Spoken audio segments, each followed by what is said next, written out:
Ang GMA Network patuloy na nangunguna sa paghahatid ng mapagkakatiwalaang balita sa bawat Pilipino at sa mga makabuluhang programang hindi natitinag sa paghahatid ng serbisyong totoo.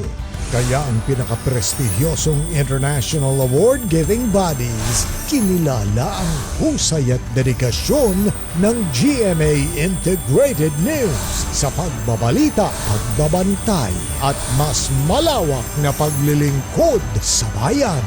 At ang GMA Public Affairs umani ng iba't ibang parangal ang tatak world-class na mga programa, kwento, pelikula at dokumentaryo. Maraming salamat mga kapuso sa inyong patuloy na pagtitiwala sa #1 TV Network sa bansa.